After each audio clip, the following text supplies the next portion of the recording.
હાલમાં ગેસની અછતની બુમરાણ મચી છે, ત્યારે આ પરિસ્થિતિનો લાભ ઉઠાવવા તસ્કરો મેદાનમાં ઉતર્યા છે।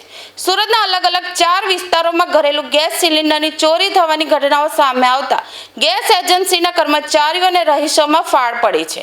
ખાસ કરીને ડિલિવરી કરવા નીકળેલા ટેમ્પોને નિશાન બનાવી અજાણ્યા શખ્સો ગણતરીની મિનિટોમાં ગેસ સિલિન્ડર ચોરી કરી ફરાર થઈ રહ્યા છે। ગેસ સિલિન્ડરની ડિલિવરી કરનાર કર્મચારી જ્યારે કોઈ ગ્રાહકના ઘરે ગેસ સિલિન્ડર આપવા જાય છે ત્યારે ટેમ્પો રસ્તા પર બિનવારસી હાલતમાં હોય છે। આ સમયનો લાભ લઈને અજાણ્યા શખ્સો ટેમ્પોમાં ચડી ભરેલા ગેસ સિલિન્ડર ઉઠાવીને રફુચક્કર થઈ જાય છે। એક જ દિવસમાં 3 સ્થળે આવી ઘટનાઓ બનતા હડકંપ મચી ગયો છે। ગેસના સિલિન્ડરની સતત થતી ચોરીને રોકવા માટે હવે ગેસ એજન્સીના કર્મચારીઓએ અનોખો રસ્તો અપનાવવો પડ્યો છે। ટેમ્પોમાં રાખેલા બાટલાઓ ચોરી ન થાય તે માટે હવે ડિલિવરી બોય ગેસ સિલિન્ડરને લોખંડની સાંકળ વડે બાંધી રહ્યા છે।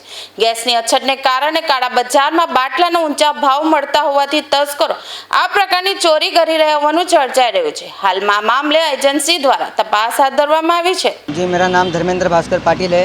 मैं सूरत गैस कंपनी से एक डिलीवरी मैन के तरह से काम करता हूँ। हाल ही में जो अभी युद्ध चल रहा है उसके कारण अभी लोग बहुत पैनिक हो गए कि उनको बाटला मिलेगा कि नहीं मिलेगा। उनको बाटला 25 दिन के अंदर मिल रहा है जिनका चोपड़ी है। ऐसा पैनिक होने जैसा कुछ नहीं है, बाटला सबको मिल रही है, सरकार सबको बाटला दे रही है। बट लोगों की थिंकिंग ऐसी हुई कि हमको बाटला नहीं मिल रहा है, उसी के चक्कर में अब लोगों ने चोरी करना शुरू कर दिया है।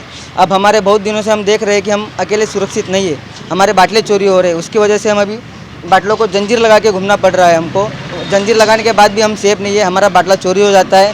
इस स्थिति में हम लोग क्या करें, हमें समझ नहीं आ रहा है।